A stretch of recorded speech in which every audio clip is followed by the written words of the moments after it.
Okay, today in Malaysia. Just have a look Japanese. Then I talking about Anwar Ibrahim and Mahathir relationship.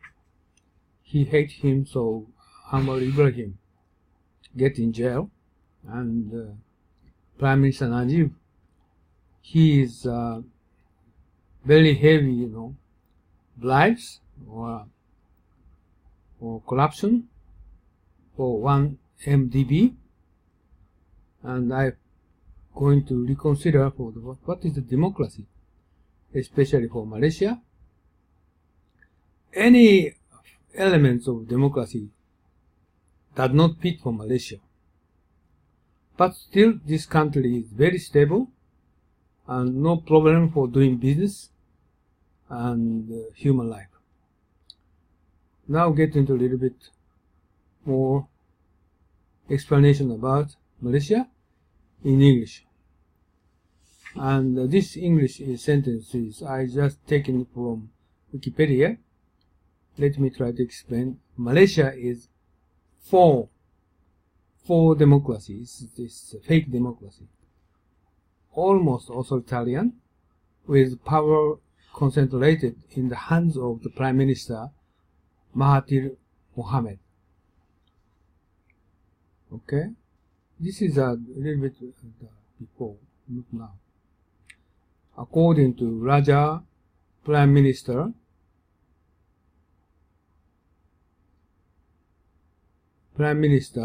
who was in power of nearly 2 decades, put in place institutionalized corruption from the top all the way down, with power concentrated in the Prime Minister's office. This is past years. In 2008, Barisan National Party lost its supermajority. In 2013, the coalition lost the popular vote partly due to the unifying power of opposition leader Anwar Ibrahim. Yet, gerrymandering voting system, in which rural Malays had disproportionate power, meant that the PN still captured remarkable 59% in the seats. Anwar was jailed twice on charges of sodomy and corruption, with loss of his leading fracturing the opposition. This is fails. Sodomy. This fails. He doesn't anything doing sodomy, anything doing for corruption. Okay, it's a kind of blatant money grabbing corruption that should have led to immediate change in government.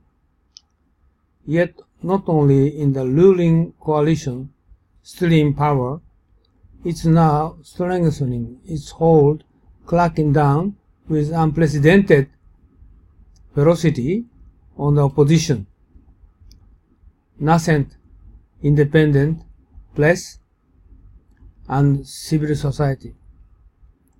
In 2015, the 1 MDB scandal broke in Malaysia. More than $1 billion have been embezzled from the Malaysian Development Berhad Fund, including 681 million deposited in Prime Minister Najib Razak's bank account. Okay, this is one. This is a difference. Malaysia's slide from pseudo-democracy forward authoritarian. This is this kind of information source I just explained. Okay. Then Obama is talking about this kind of thing. President Barack Obama answered questions on democracy in Malaysia and on Anwar imprisonment at the Youth Southeast Asian Leaders Initiative Fellows at the White House. He's talking about he's just a vague opinion, especially for Ibrahim Anwar. He did know that, but he don't tell the truth. Okay, this is Ibrahim Anwar.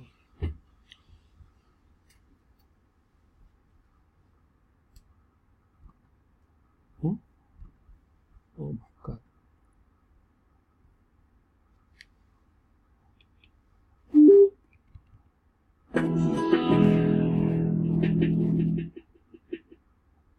Hi, Mr. President. My name is Bien. I am an elected representative from Malaysia. My question to you is, what is your view on the democracy in Malaysia with the recent jailing of Unno Ibrahim, the opposition leader, and the crackdown on opposition? Thank you. Well, Malaysia has a history of democracy that has to be preserved. And I have a very good relationship with Prime Minister Najib, and we are close partners in cooperating on a whole host of issues. I think that Malaysia, like all our countries, not just ASEAN countries, but countries here in the United States, have to recognize that democracy is not just elections, but it's how open and transparent and accountable government is between elections. And it's important that free speech, freedom of the press, an independent judiciary, the right to assemble peacefully, that all those rights are observed to make democracy work. So I, as a general rule, I don't comment on even individual cases in this country, much less another country, because I think it's important for the legal system to work. But I do know that it is important if an opposition leader who's well known has been charged with a crime, that process of how that is adjudicated and how open it is and how clear the evidence is, that is all subject to scrutiny. Because what you don't want is a situation in which the legitimacy of the process is questioned. That has an adverse impact on democracy as a whole. And I think we all have to guard against making sure that there's not a chilling effect on potential opposition in government. So, as I always... chilling effect. I'm sorry.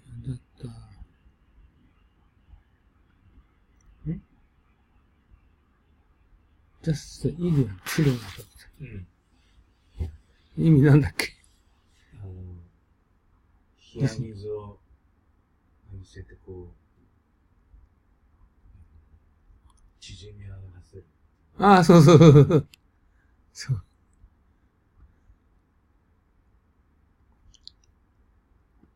Now, democracy is hard. I mean, I think that many of the things that are said about me are terribly unfair. But the reason American democracy has survived for so long is because people, even if they're wrong, have a right to say what they think. George Washington, our first president, he complained terribly about some of the foolishness that was said about him. But part of the reason he's considered one of our greatest presidents is because he set an example of recognizing that if democracy was to work, then you had to respect the rights of even those people who you disagreed most with. Because otherwise, there's no way that a democracy can flourish over the long term. So these are things that I've said publicly when I was in Myanmar, when I was in Malaysia, rather. I had an opportunity to meet with some community activists and civil society leaders there. And this is something that I say everywhere we go.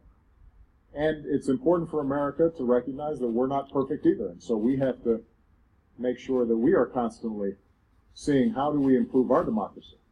The amounts of money, for example, that are involved in our... This is an answer for the question of Abraham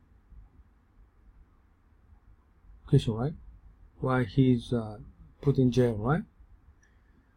The question is how the some lady elected in the parliament in Malaysia asking him how he think of the current situation of the democracy in Myanmar.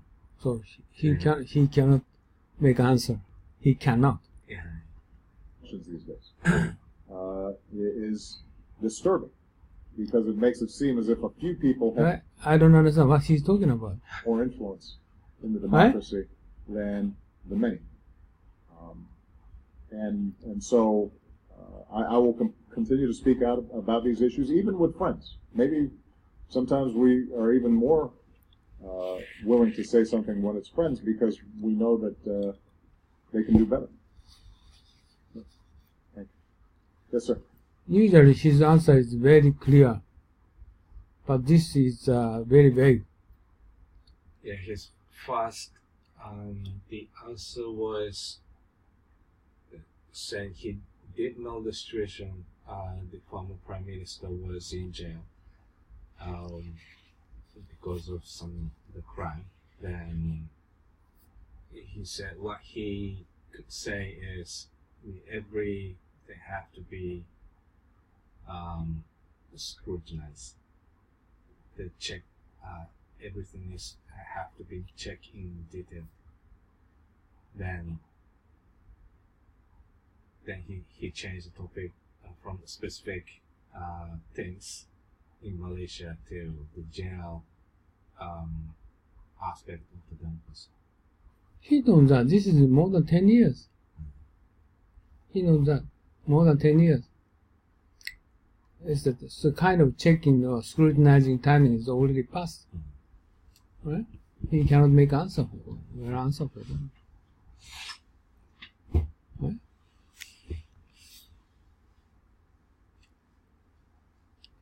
Next is Julian Assange. So Julian Assange speaks to the leader of Malaysian opposition, Anwar Ibrahim. Anwar Ibrahim just talked with him. As the rising internal rival to the former Prime Minister Mahathir, Anwar was imprisoned for 5 years. 2012. Okay. Later again, he just get in jail after being smeared with sex allegations. As a result of the popular campaign in 2004, his conviction was overturned and he was released from prison. In 2008, he was again targeted for sex crimes allegations. He won the case earlier this year. With Malaysian elections looming with Anwar tipped to win, he was now being charged with unauthorized assembly. If found convicted, he will be prevented from running.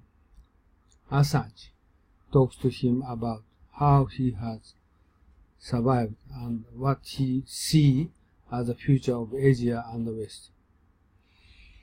Okay, Julian Assange. どうせ外見だな。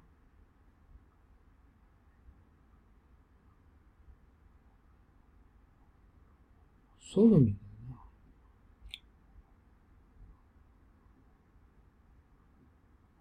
彼ね、真面目すぎなんですよね。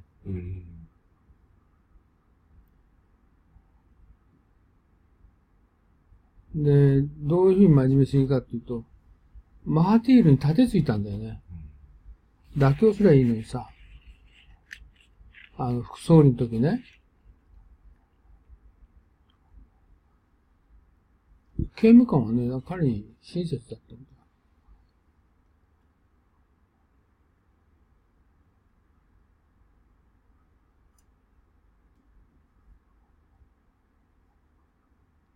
同じよね。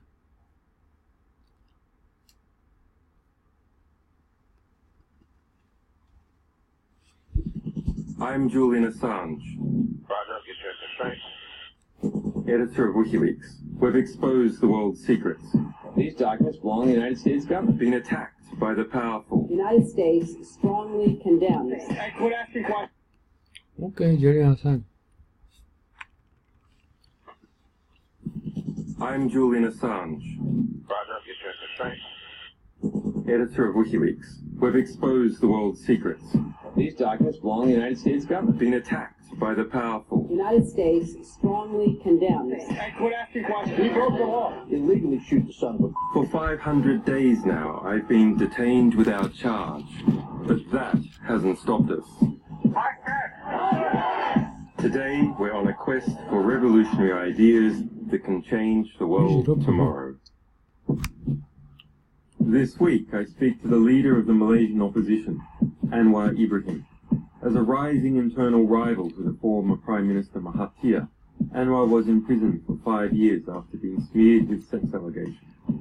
As a result of a popular campaign in 2004, his conviction was overturned. Julian Assange is, at that time, he was in some European countries' embassy, right? Which embassy he was in, but I forget that. But actually, he was in some embassy. He just talked with Ibrahim by Skype. He was released from prison. In 2008, he was again targeted with sex crimes allegations. He won the case early this year. With Malaysian elections looming and Anwar tipped to win, he has now been charged with unauthorized assembly. If found convicted, he will be prevented from running. I want to know, how has he survived, and what does he see as the future of Asia and the West?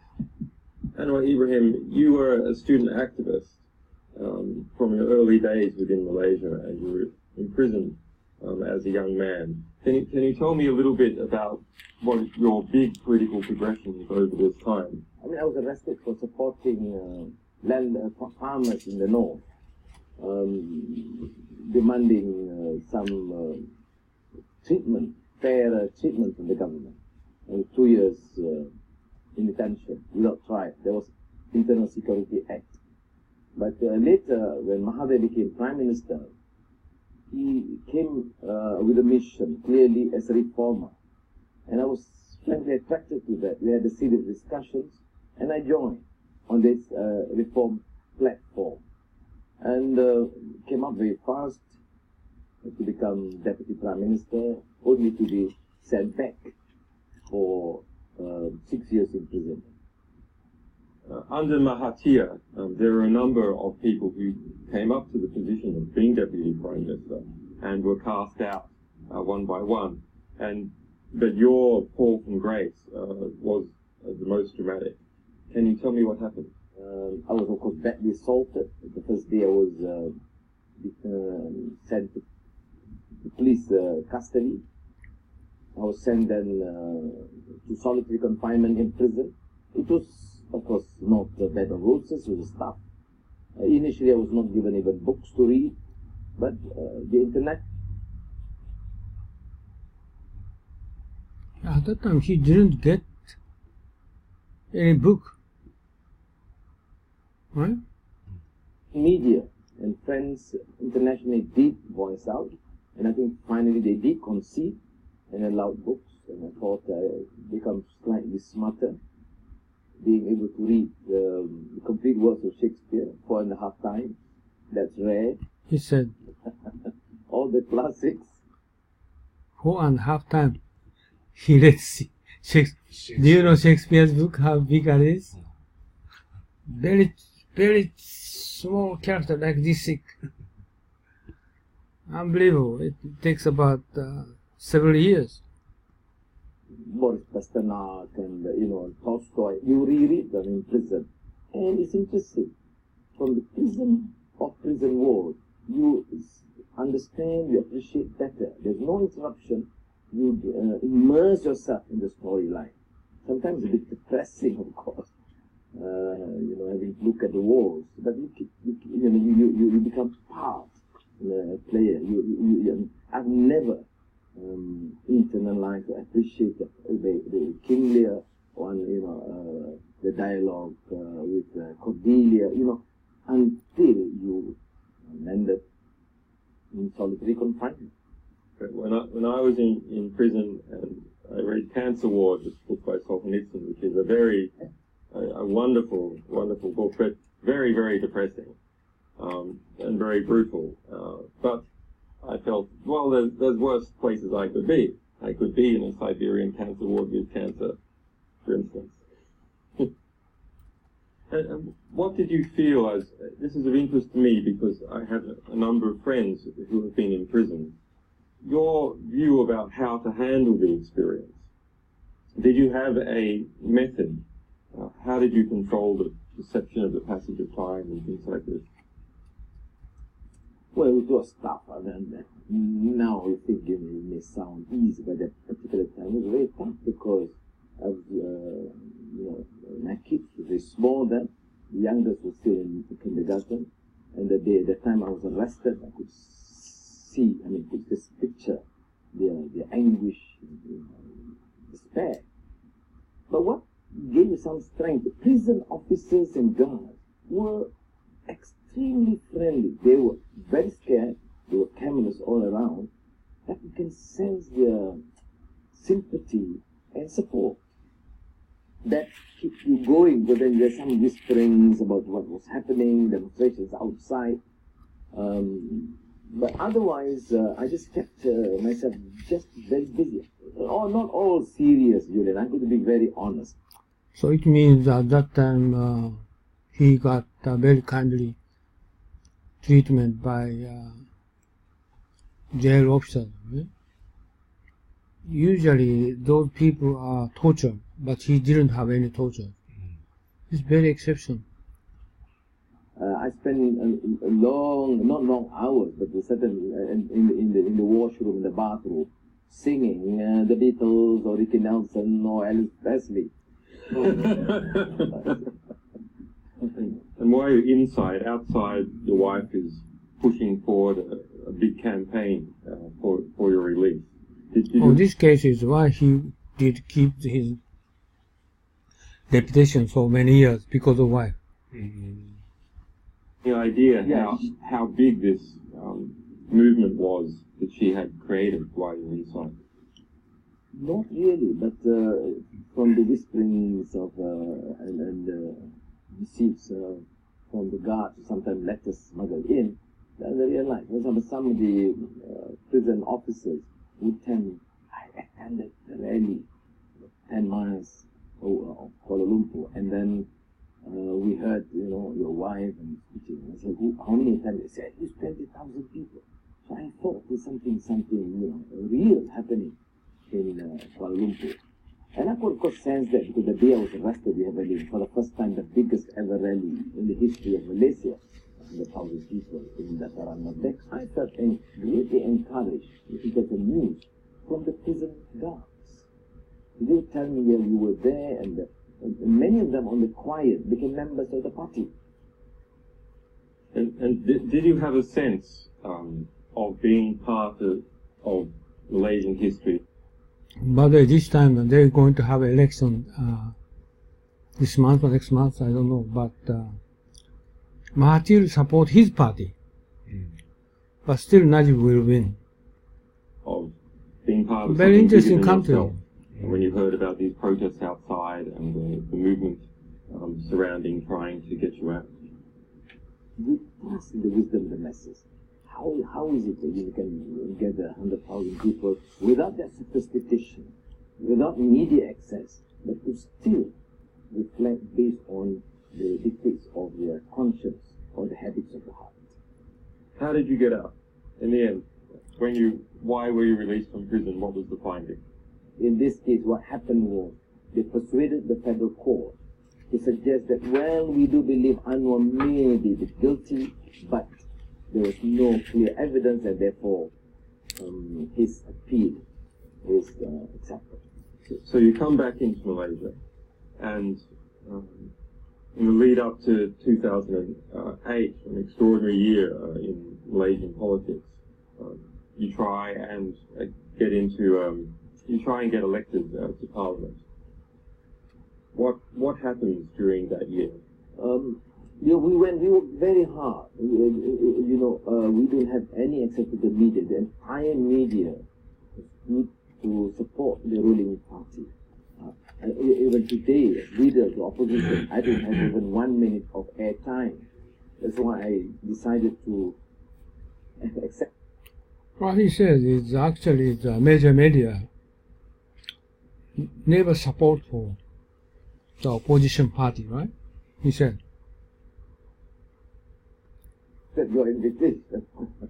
Can you imagine, not a minute of airtime, we could still win 5 states, including Kuala Lumpur. We won 10 out of 11 parliamentary seats. So, I believe we are ripe for some sort of a Malaysian spring through the electoral process.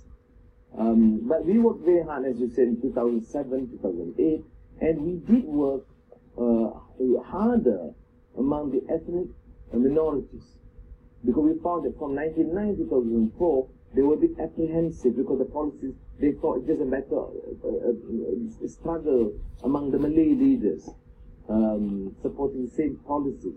And I said, to the contrary, we are a reform party, committed to a reform agenda. Some of the obsolete policies, race-based, has to change with the times. I want to look at this change in the Southeast Asian region. So there was a democracy movement in Indonesia, which was successful, a breakaway of East Timor from Indonesia. What do you think was driving this? Was it the internet? Was it greater movement of people amongst the region? Why at this time you had the Asian economic crisis? Was that one of the drivers? You can sense the change taking place in the region because there's an improved or enhanced level of education. People are getting more sophisticated. And among the urban and the suburban areas, there is also new access to the alternative media. The internet played a very significant role. People want freedom. And you find this... just Malaysia is the same. They are very famous for the Wi-Fi. Spread all over the Malaysia. Africa is the same. They are not only watching TV, but also just usually they just survey information through internet. Notion in the last elections, it's a growing trend, particularly among the young and professionals and intellectuals. So Malaysia is part and parcel of this change.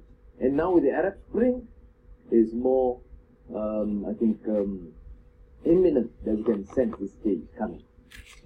But you look at Thailand, people consider the democratic transition somewhat more fragile. But in terms of the commitment towards a democratic transition was there.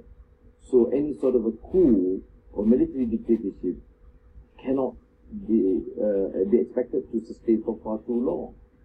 Philippines is more reassuring, although they're still having to grapple with the problem of endemic corruption. But Burma, which is quite shocking in terms of change. I mean, I am one of the lone voices in even Malaysian government those days that never had any hope of a military junta reforming itself.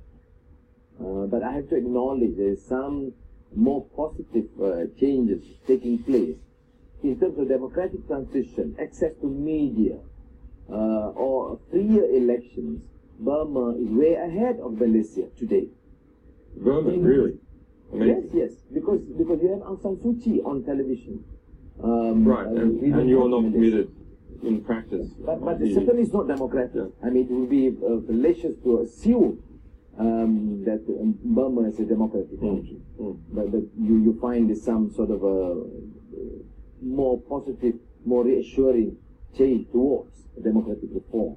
What do you see? What do you see as the security situation Julia Gillard, the Australian Prime Minister, has now agreed to station some 3,000 US Marines in the north of Australia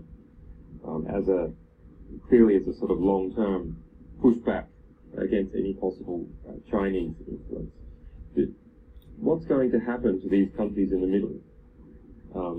Do you think that the ASEAN countries should form a united security pact?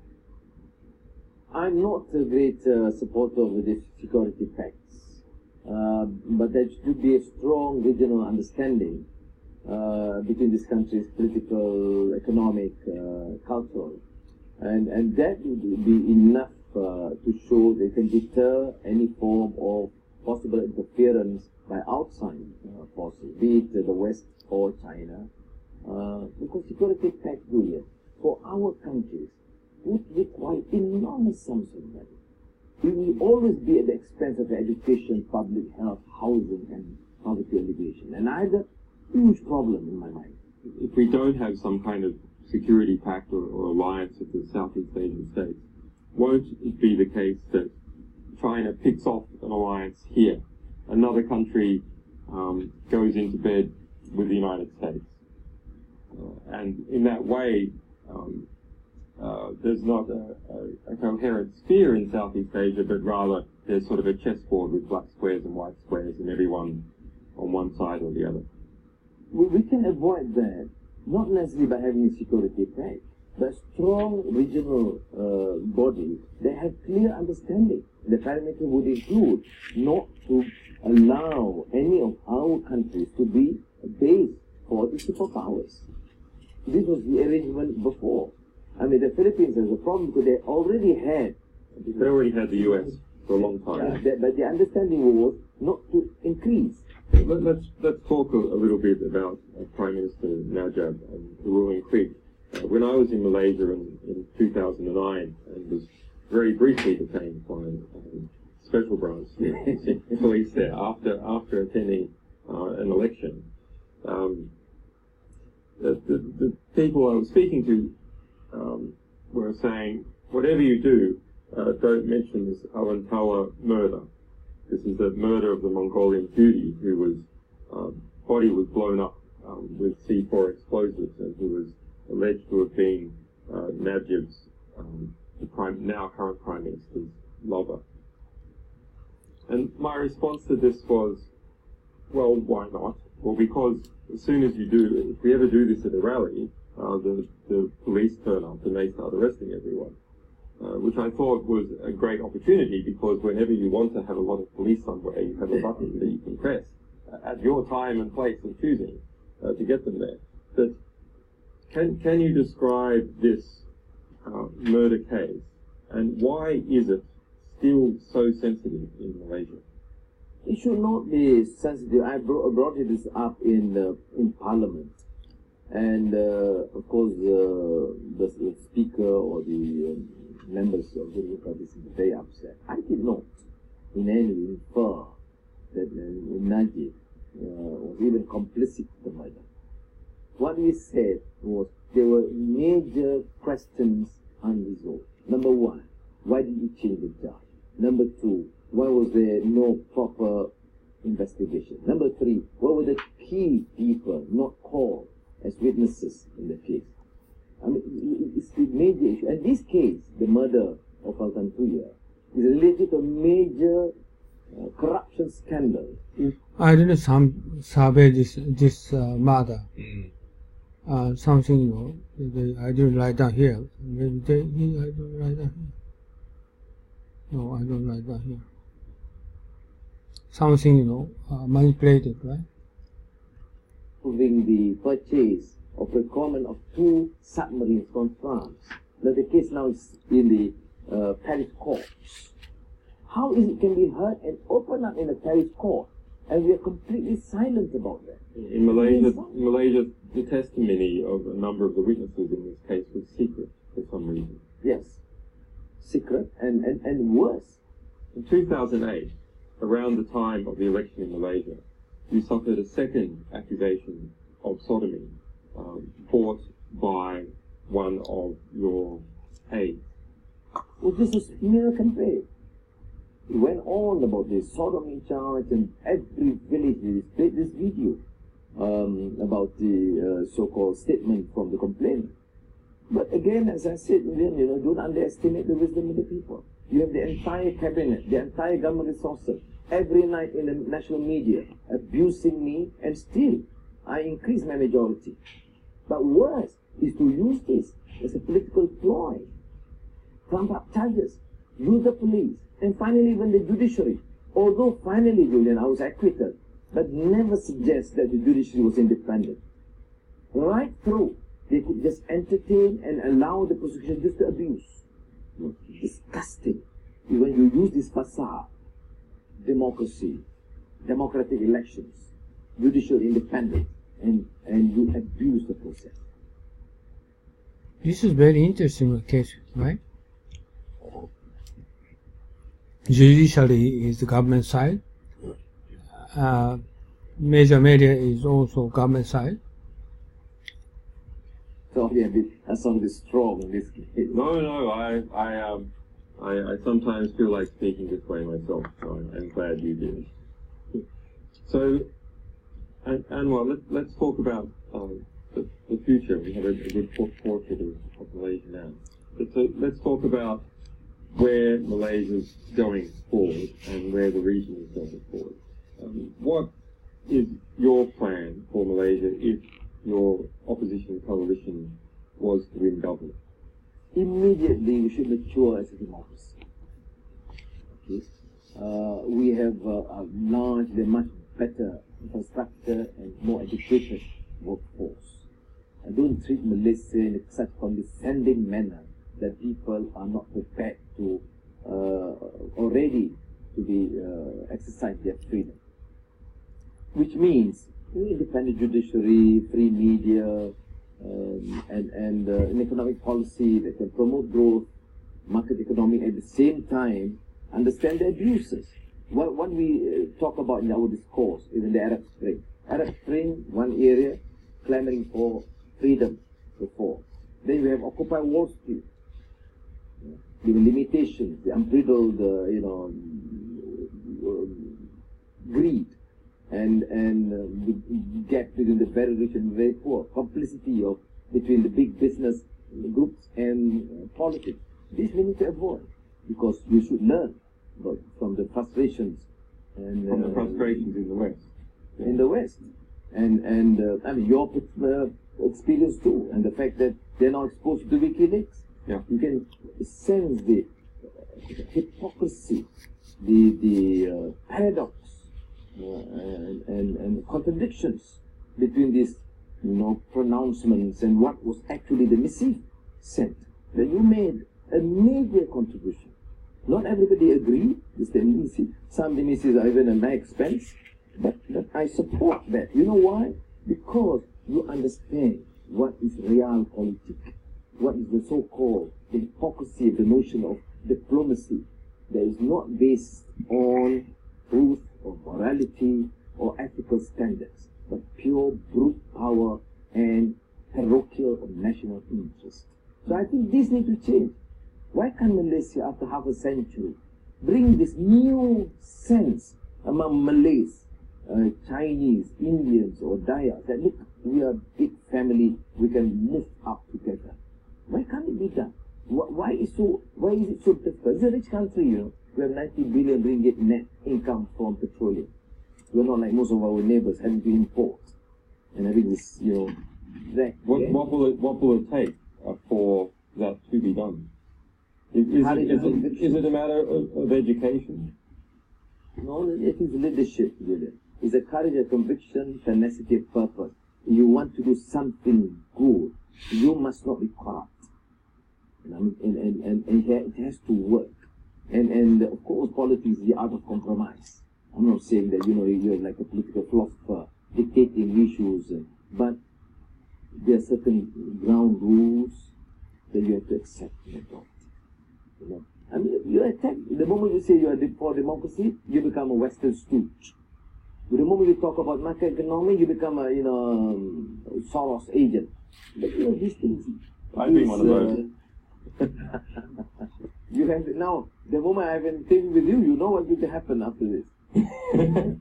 But I think, people, the problem with these authoritarian leaders, and at times, even the leaders in the West, that include this strong Islamophobia, this we against them, this unilateral policy of the United States. I mean, I don't sense that they even ascribe to the ideals, this initial spirit of the American Revolution, or Jeffersonian ideals, or the habits of the heart that Tocqueville talked about. They don't. And that is our concern. But we have to do it in a small way, in a small country, not to ambition to be a great nation on earth, but at least for Malaysia, what is it?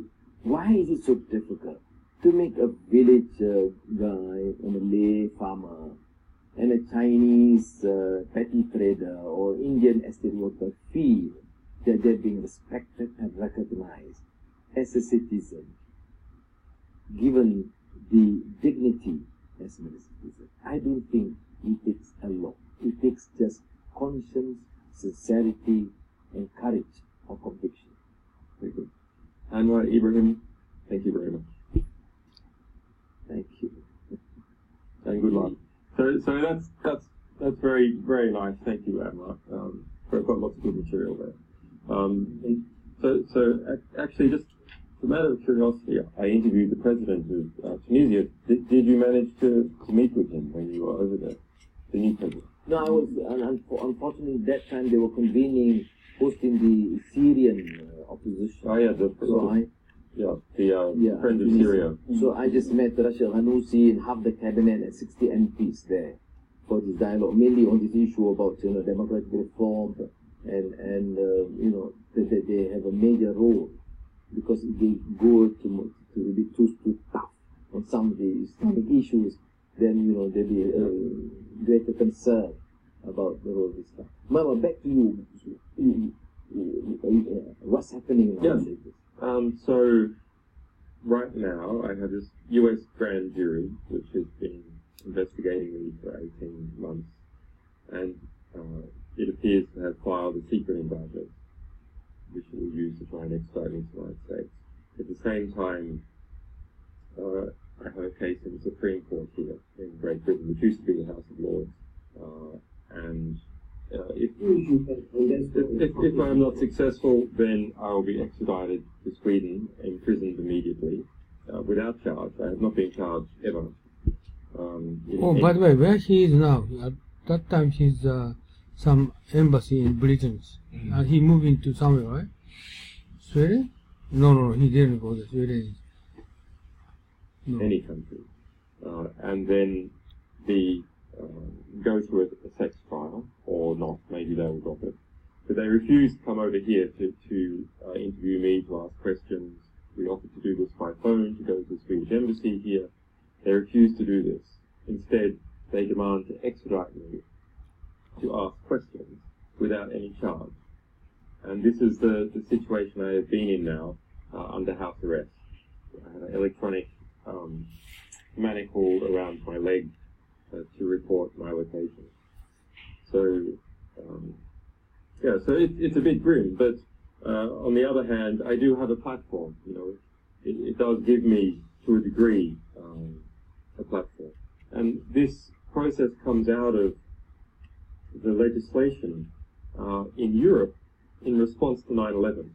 So this particular thing that I'm trapped under came about as a result of European police departments and governments saying we must have a way to quickly take terrorists from one European country to another European country. Now, the same draconian laws are used in other cases. Yeah. You must know the rule of the game. Enjoy yourself. Be calm. Relax. You will be vindicated, and we'll meet you, London or Kuala Lumpur.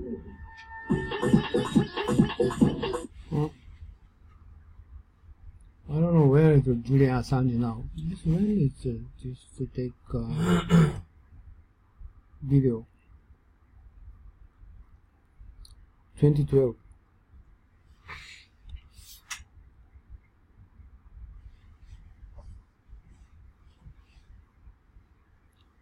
What time now? Oh, okay, we're going to lunch. Well, we're going to do one more.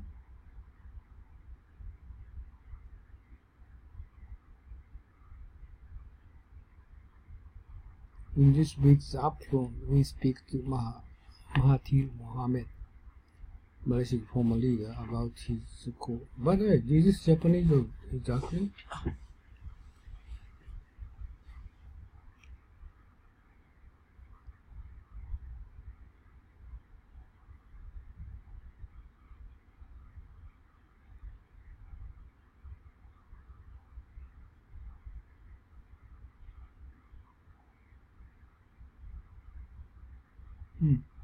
Okay.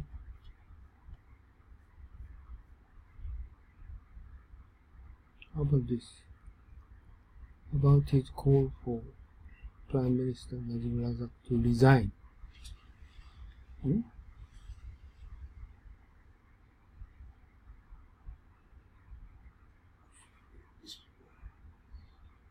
I think this is a very short one.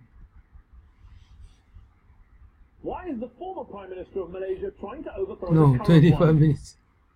どうしよう。お昼行って帰ってからまた続きやるか。Or we take a break right then. Okay. Let's see. Click go. こうだけど、これちょっと畳んで。で、これは、Let's going to start. This is Mahathir Mohamad on corruption and saving Malaysia. When? Oh, last year. Okay. Let's start. 25 minutes. Oh, sorry.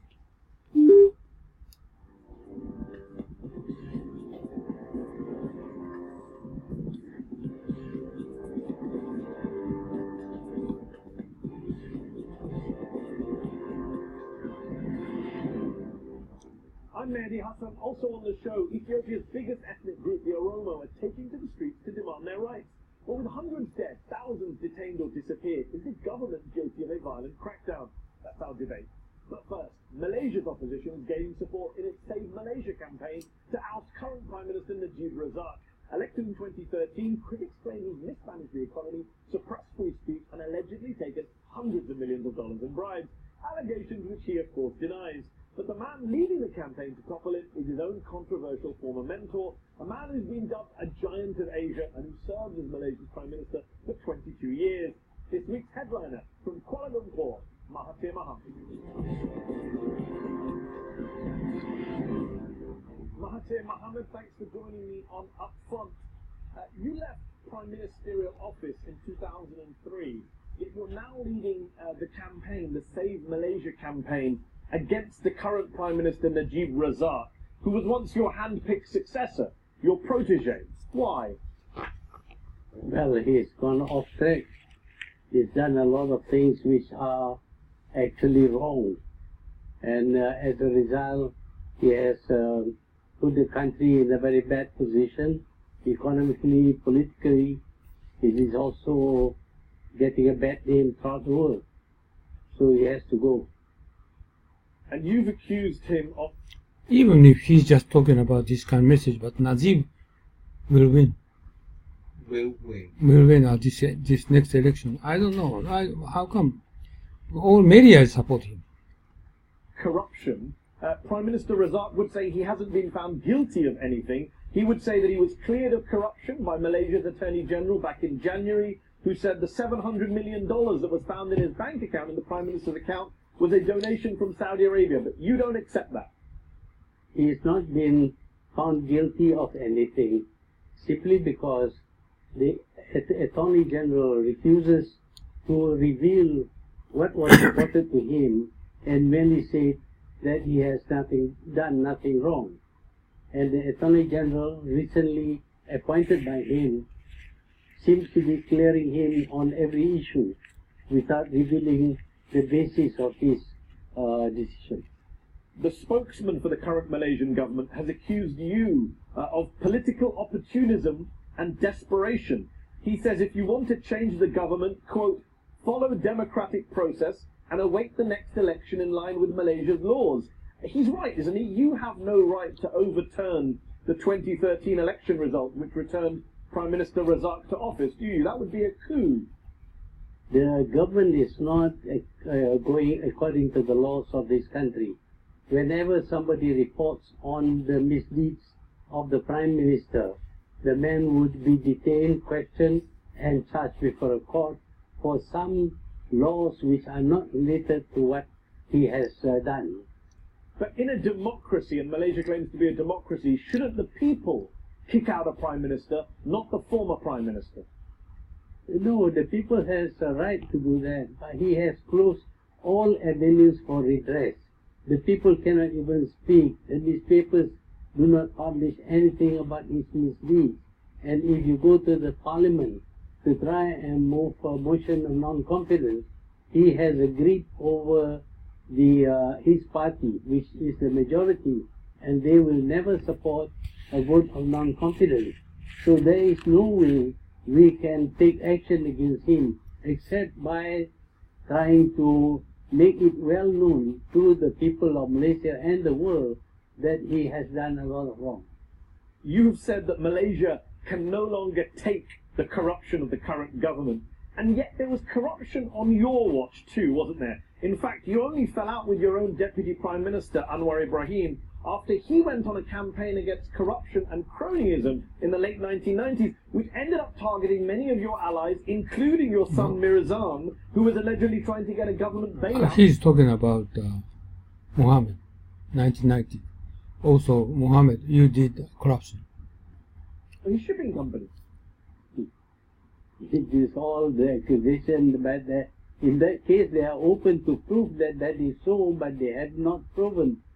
But what is the evidence that I was corrupt or I corrupted people?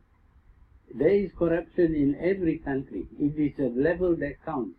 I admit that during my time there was corruption, but not on the scale that Najib is involved in, running into billions and billions, tens of billions of Malaysian ringgit.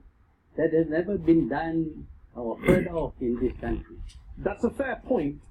But it isn't just opposition politicians who made those accusations against you in the 90s. It was academics, NGOs, journalists who publicly complained that your sons had stakes in or sat on the boards of over 200 Malaysian companies. Some would say if you're so worried about corruption, why not look closer to home? After I stepped down, there were attempts to look into my past by the following governments, but they couldn't find anything wrong with my administration. Otherwise, they would have called me up in court. Of course, during my time, people will say that people cannot take action against me. But please remember that when I was heading my party was declared illegal. I had a tough time trying to rebuild the party. And there are many decisions of the court which were against me. That was possible during my time. It's not possible now. You say that, and yet you were also accused of interfering with the judiciary. All of the things you complain about under Najib Razak, some would say started under you. The consolidation of executive power, the crackdown on dissent. You said in a recent interview that you don't feel proud of Malaysia anymore. But should people have felt proud of Malaysia back in the 80s and 90s when you were using the Internal Security Act to detain without trial hundreds of opposition party members, NGO leaders, students, artists, scientists, intellectuals, shutting down newspapers? Yeah, they accuse. He criticized Muhammad. What is the evidence that I did anything wrong? If I'd done anything wrong, now that I am powerless, they can take it out in the courts of law. I have no say in the courts of law. But do you deny locking up people without trial under the Internal Security Act during your tenure? Do you deny that? Yes, it was after riots, after policemen were killed. 4 policemen were shot because of some uprising by Islamist fundamentalists. But all those people were released within 2 months. Mahathir Mohamad, before we finish, I have to ask you about your relationship with Jews and the Jewish people over the years. You've made some pretty offensive, inaccurate, some would say undeniably anti-Semitic remarks. In a speech in 2003, you said, quote, "The Jews rule the world By proxy, they get others to fight and die for them. In 2012, you wrote you were glad to be labeled anti-Semitic and that sympathy with Jewish victims of the Holocaust was wasted and misplaced. Isn't it the case that your political legacy, your accomplishments, will forever be tainted until you apologize and withdraw such anti-Semitic remarks? No, I believe I'm speaking the truth. You look at America, it is totally dedicated to supporting Israel even when Israel commits international crimes. In fact, candidates for election need to inform the Jewish lobby that they are supporting Israel. Why are you conflating Israel with all Jews? He's right. Right? He's right. Why are you conflating Israel with all Jews? All Jews are not responsible why for not? Israel. Why not? So then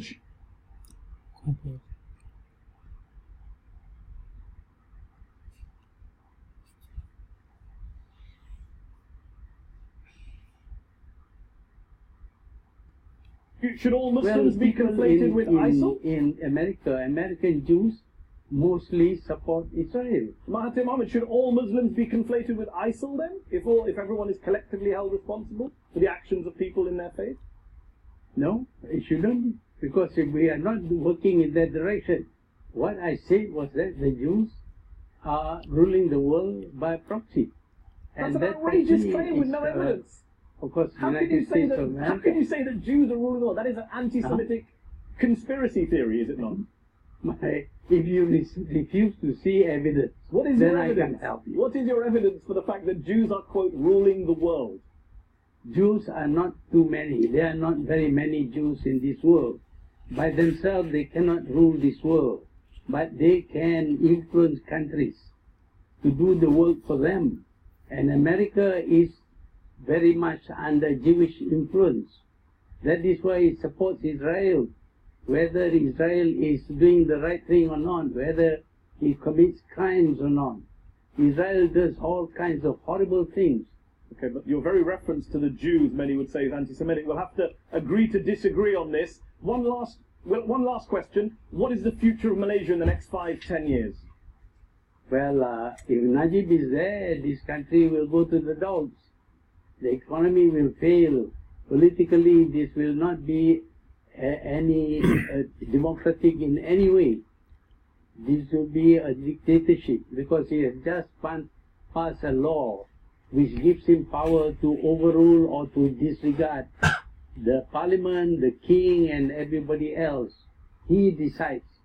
If he wants to jail anybody, he can jail that person, and if later on it's found that he has done something wrong, the law says that you cannot take action against the person who did this deed. Your former biographer, Barry Wayne, the former editor of the Asian Wall Street Journal, he wrote that when you left office in 2003, you put Malaysia on the map. You had put Malaysia on the map in terms of its political standing, economic prosperity, infrastructure growth, but he says you also left behind the problems of corruption, inequality, and politics decayed under your brand, your personalized brand of governance. What do you say to him? A country that is corrupt cannot make progress, cannot develop. But even Barry Wayne couldn't deny that during my time this country grew very well, it became very prosperous, and people were happy to support the government, my government, in every election, 5 elections, and I won by 2/3 majority. Mahathir Mohamad, thanks for joining me on Upfront. You're welcome. Thank you. Oh, very short. I think they are talking about the other issues. Here on Upfront, we've had a fair few guests keen to try and defend US drone strikes. We've heard that they're effective. We have been able to decimate the core of Al-Qaeda's organization. That their targets aren't random. They're coming to kill us. I don't know their name or I can serial number. I know what they do and I know what they're up to. And that apparently they aren't a massive recruitment tool for the very group they target. It's a very common bromide to say drones make more terrorists. Would you believe there's no evidence for it? I'm going to have to disagree with all that. First up, effectiveness. Yes, drone strikes did kill Afghan Taliban leader Mullah Akhtar Mansour in May. Okay, this is different issues. Okay, this is Muhammad.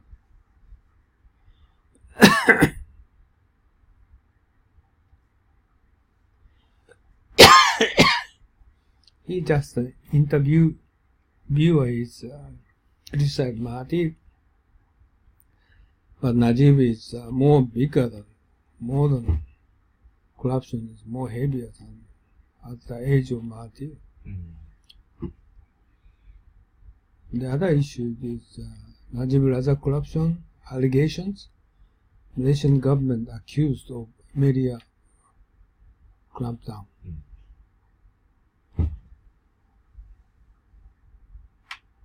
Okay, this one is one of the most serious allegations facing a world leader are those of personal corruption against the Malaysian Prime Minister Najib Razak. Last year it was revealed that his personal bank account held a staggering $681 million under pressure.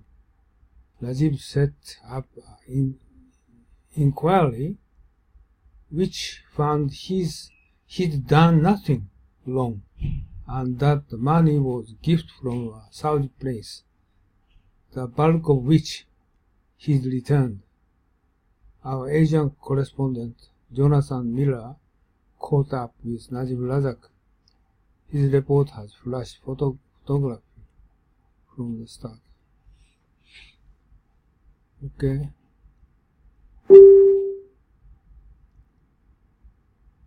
Oh, okay, this one is another interesting video.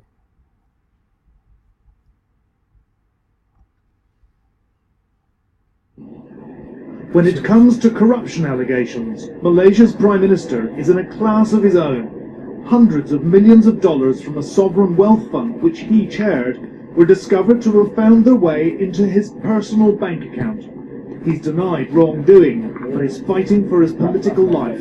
Happens to be Prime Minister, you look happy. Can I ask you, sir, why you haven't resigned over a personal involvement in a corruption scandal of global proportions, sir? Are you going to resign, Prime Minister? I'm from Channel 4 News in the UK. Is the news conference? This is your country? No, I'm a journalist. Okay. Am I able to attend the news conference, please? The news conference is for journalists. We're not able to attend the news conference. Prime Minister Najib Razak's ruling coalition has just won a landslide victory in the Sarawak state election. Are you asking me to leave? Malaysian journalists who turned up for the event instead follow us, filming the fracas. Repressive media laws have prevented them from reporting the scandal in detail and digging. The Prime Minister wants to use this election result to polish his credentials, which have been shot through from his involvement, his personal involvement in a massive corruption scandal of these global proportions. But he has not responded at all to these demands from many Malaysians who want to see him go. Because a foreign correspondence caused a scene, Malaysian reporters relish the chance to cover it. I think Malaysians want to know answers to the question that I just asked your Prime Minister. What question you asked just now? The question? So as the Prime Minister waits for the journalists inside, they're all outside questioning me. I know from many Malaysian friends and journalists that the answers that he's given are deemed inadequate, and many people want to know more detail. The $681 million discovered in Najib Razak's private bank account allegedly came from a Malaysian national investment fund that he'd set up. A paper trail appears to support this allegation, but the Prime Minister claims the money was a donation from a Saudi prince. It later emerged that the total amount in Najib's personal account was actually more than $1 billion. He officially earns less than $100,000 a year. 3 months ago, Najib Razak's hand-picked Attorney General shut down the anti-corruption agency investigation and absolved his boss. I'm satisfied that no criminal offence has been committed, he said. But over the months, protests in Malaysia against Najib's alleged corruption had gathered force under the banner of the anti-corruption movement Bersih, which means clean. They demanded Najib's resignation. Abroad, the scandals triggered investigations in 9 countries, including, we understand, Britain, over allegations of money laundering and embezzlement. Election day in Sarawak, and we're on the road with Bersi, the anti-corruption group. Lena Hendry's monitoring voting in a big rural constituency. In the week she's been here, she claims to have seen envelopes stuffed with cash, allegedly to secure votes for Prime Minister Najib Razak's ruling coalition. In response to accusations that they were carpet bombing Sarawak with largesse, a coalition official said there was no such thing as vote buying, that they just wanted to show their appreciation to voters. What is it that makes the ruling party of Malaysia want to win this state so much, and Najib Razak, the Prime Minister in particular? Sarawak is a very important state in the whole of Malaysia because it carries a lot of votes, and our Prime Minister has a very, very shaky situation at the moment with a lot of allegations on him, and by winning these elections in a very big margin would actually help bring back some of his image. In Malaysia they talk about macro corruption and micro corruption. In this tiny village I'm in now, a voter has just come and shown me this envelope, which was given out to all voters by the village headman last night. And if you look inside, you can see a $50 note peeking out. Thank you for your vote, he was told. If Najib wins here, it doesn't mean that the people of Sarawak are in support of him. It doesn't mean that they have forgiven him. It just means that their dirty tactics, especially during elections, have worked again. I think this one, 600 million is might be used for the election. And just he showed 50 ringgit. 50 ringgit is multiplied by 35 yen is 2,000. Najib Razak's coalition has repeatedly denied employing dirty tactics. The Sarawak state capital has a strange name, Kuching. In Malay, it just means cat.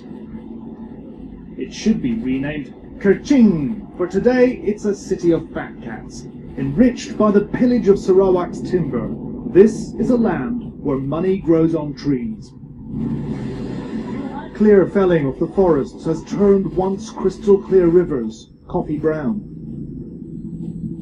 It's the day after Najib Razak's ruling coalition bulldozed its way back into power in Sarawak, demolishing the opposition, as expected.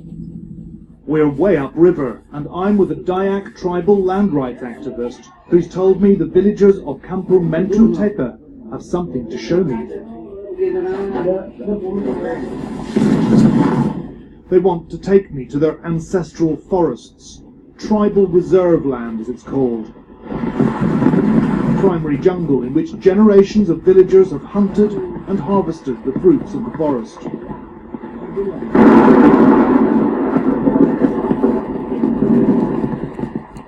When we talk of the law of the jungle, we mean chaos and anarchy. But up here, the law of the jungle means respecting tribal rights to these forests. This jungle belongs to these people.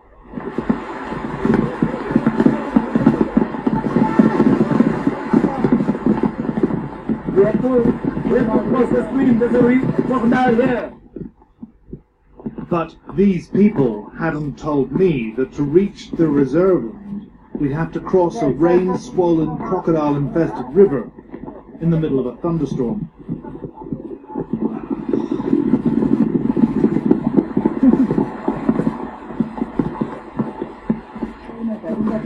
Maybe he see it's raining.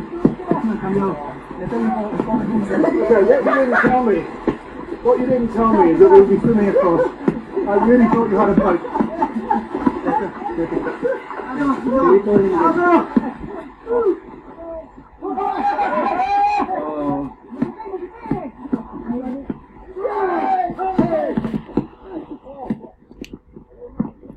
After 2 hours, we arrive at the jungle reserve land of the Badayu Dayak tribe. Except, it turns out, their forests all gone. So that area just there is the Badayu traditional graveyard, and this whole area here, huge hectareage of their tribal land in the jungle, was clear felled without their permission 4 months ago. And this is Bati, one of the elders here. Bati, berapa hektar sudah potong di sini ya? 37. I asked how much jungle had been felled. 37 hectares, he said. Felled for the timber, and now it's going to be planted out with a oil palm. In my heart, I feel very angry and sad at the same time. Our land has been stolen and bulldozed. How are we going to feed our children, he asked. And who's selling this land to the companies to come and do this? Now, actually, the government are the one, okay? The state government. The state government, yeah, because they are the one who has the power, especially the ministers. They are the one who has the power to give away the land. Most of the villagers, they don't know. Oh, they thought that only us, so we cannot fight. But they never know that the next village, and the other village are also facing the same problem.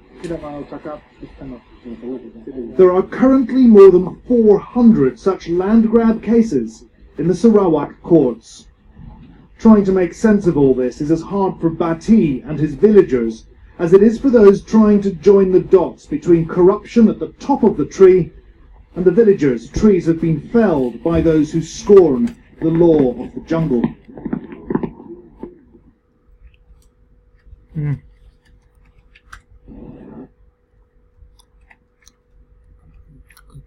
Government to clear safe farming place, jungle location for development.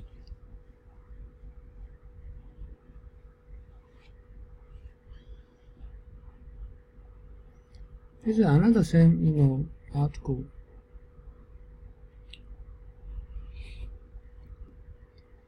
Rajiv Nadak, 700 million scandal. The Wall Street Journal has reported that nearly 700 million from sovereign wealth fund, one Malaysia development, has been deposited into the personal bank account of Prime Minister Najib Razak. Prime Minister has denied any wrongdoing and says they are the work of political opponents set on unseating him. But with one MDB sinking under a debt of $11.6 billion, lost money, credit ratings agency Fitch has threatened to slash the debt rating for the whole of Malaysia, not just the fund. Wan Jan, the chief executive of the Institute for Democracy and Economic Affairs, joins counting the cost to discuss the scandal and why there are calls for Prime Minister Najib Razak to resign over it. The summary of this article.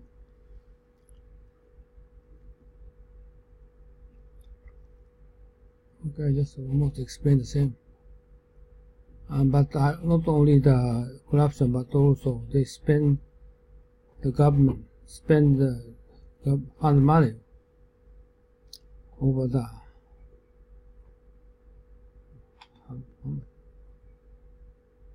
100 million?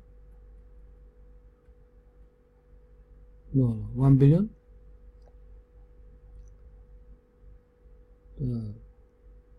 10 billion US dollar for debt, for crore.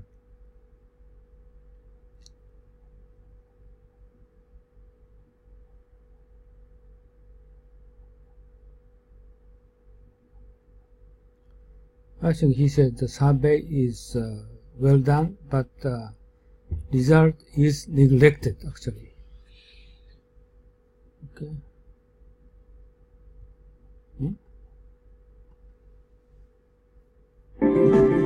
A Malaysia Development is a sovereign wealth fund. On the face of it, nothing much to report there.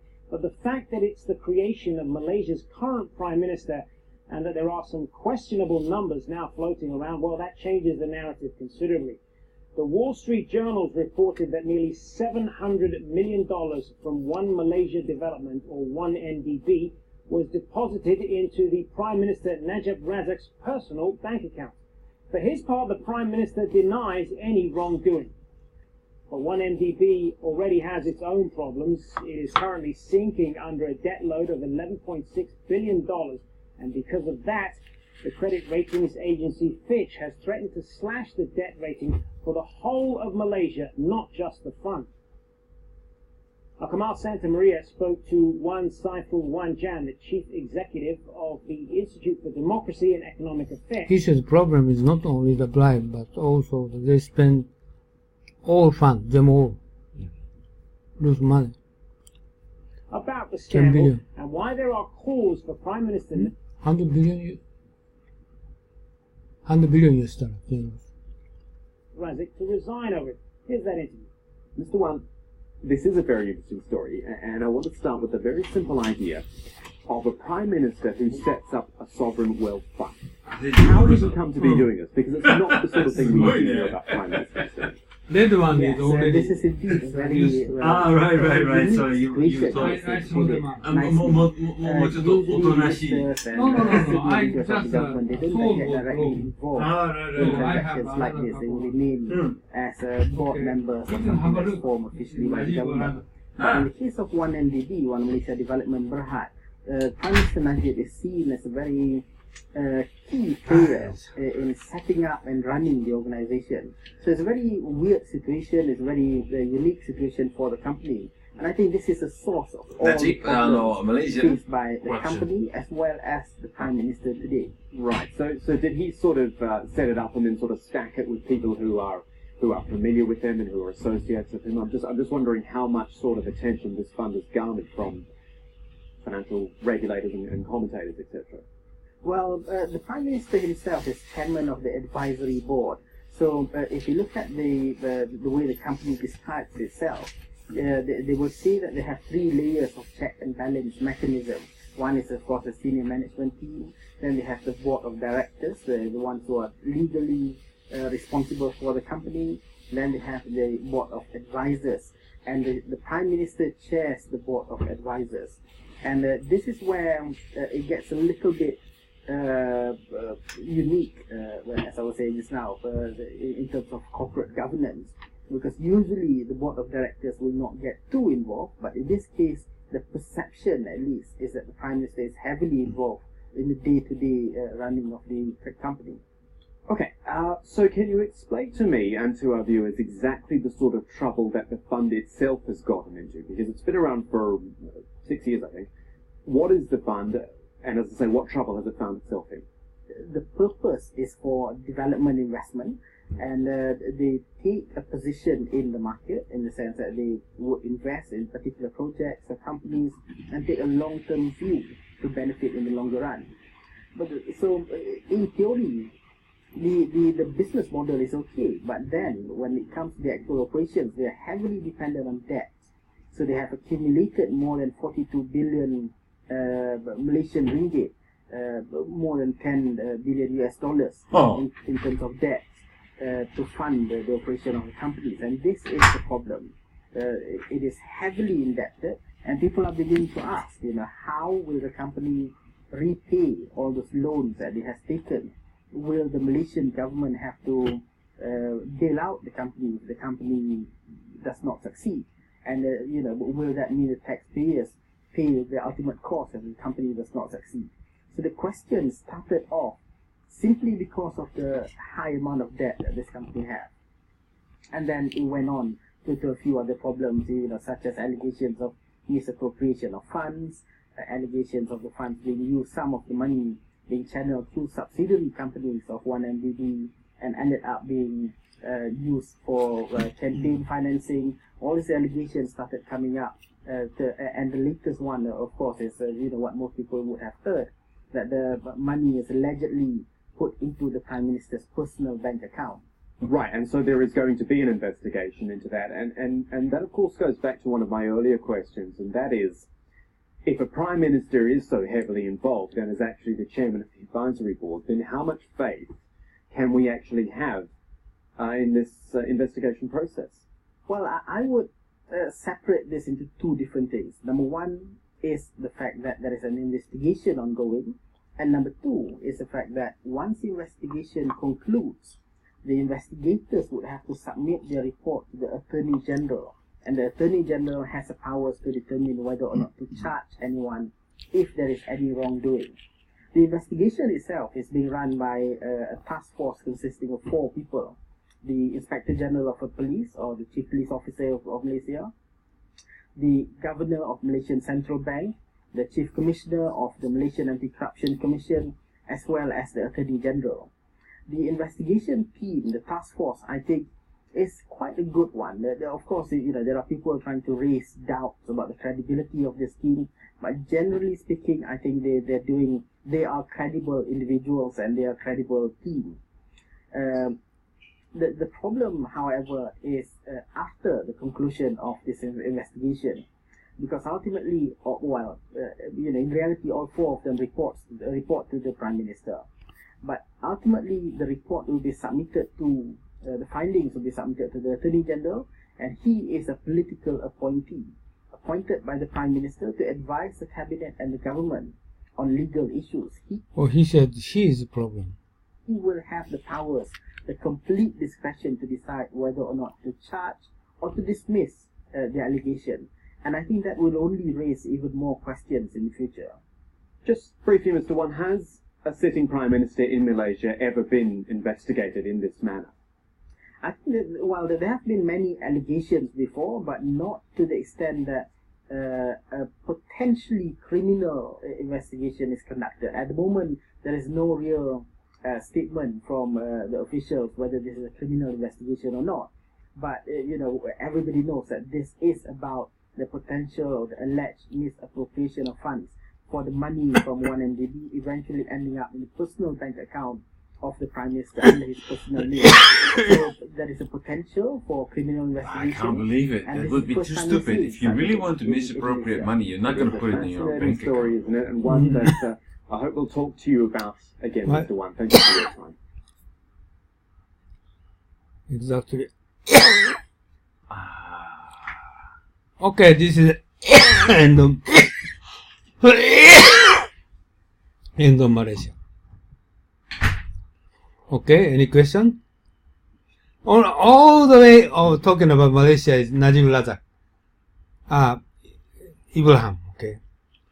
Mahathir Mohamad. And I don't talk about any other issue, but this is the current thing of Malaysia. But still they are very happy. Okay, people are happy. And prosperous, no poverty, nothing wrong. So they believe, what's wrong? So that's the reason they try to vote Najib Razak again, even if Mahathir against him. I don't know in detail, but this is fact. But the final result, it was happened. Just let me try to check it. Okay, just try to check it.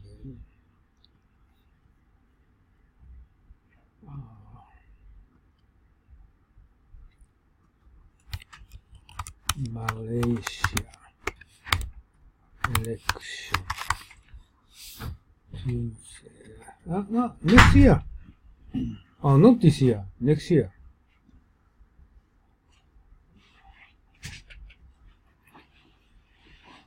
Malaysia election is supposed to be next year.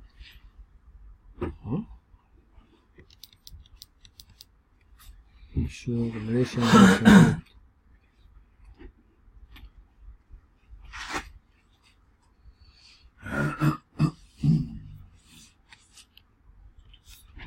Okay, their election will supposed to be next year.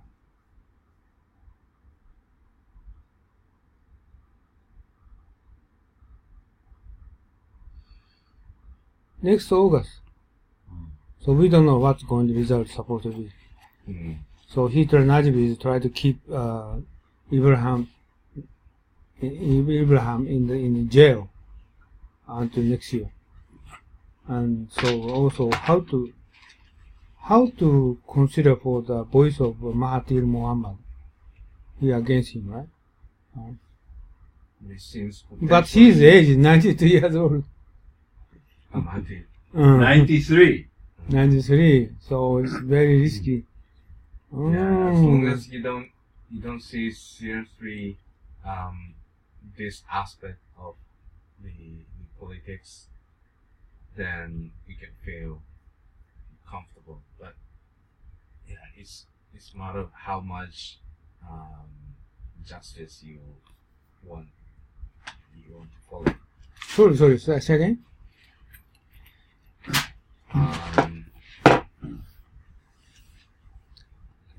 What did you say? Someone was saying that this Najib is still potentially elected.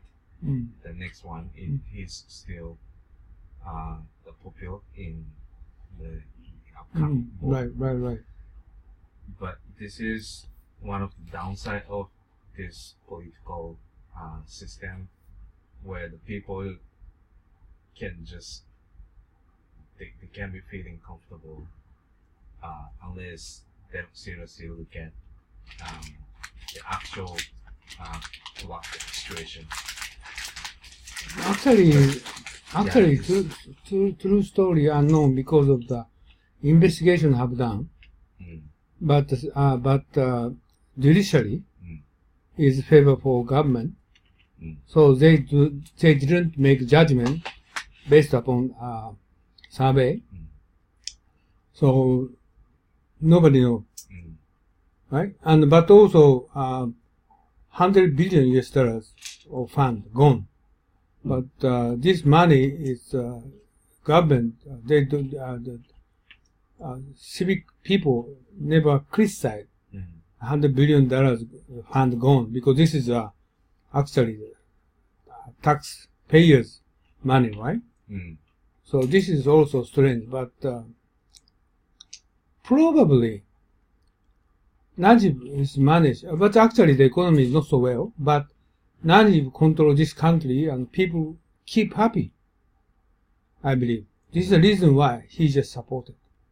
But I'm not sure how it's going on until next year's election is supposed to be, right? Yeah, this is more than what is called open secret. It's still obvious to believe. There's some is too stupid to believe. This situation, the big money is founded. Big money just simply flow into personal account over. Or he's so bold and believe he's untouchable. Yeah, so that's true. Yeah. So once you can you can manage yourself unaware and not touching too much on this issue, you can feel comfortable. But it's a matter of if you have to be following the sense of justice, then you cannot stop you doing something good in principle, then you're gonna get some problem.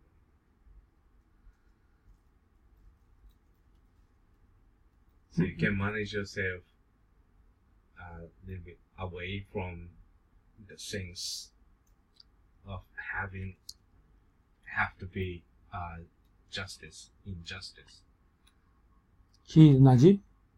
No, anybody working or living in Malaysia, then you can skip this issue on yourself. Then you can be free, you can be safe. Then you can. Oh, you mean the opposition parties? Or anybody. No, actually, the opposition party they criticize Najib Razak, and if Ibrahim is not in jail, he might win. Okay, but we don't know. Still, they have a big voice against Najib Razak, but many people also support him. So actually, we don't know what's going on next year. But this is very interesting thing supposed to be happen next year. So also maybe I had better rewrite the article next year, depending on the situation. I don't know. But currently, this country everybody is feel happy. So nothing wrong. But actually Najib lost $100 billion money of taxpayers. Was it 100 or was it 10? No, 100 billion. Ringgit, but not... US dollar. It's a fund, not his money. Fund. 100 billion? Fund gone. Almost fund gone. 100 billion? 100 billion. Oh, so they said 10. Oh, okay. Okay. So this is a problem. But we don't know what's going on. Okay? So, this is finished. Oh. How's You it going still have to... 3 recordings. Yeah, how's it going to finish it? Oh, you need to... Did you upload it? No, I just push a wrong button. And Yeah. disappeared, just disappeared the button here.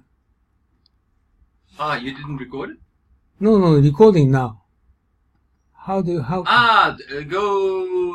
If you were recording now... How can I get at it? the bottom you see the... Are you really recording now? How can I get the button here? Or record push button here? No, that's a new recorder. No, here.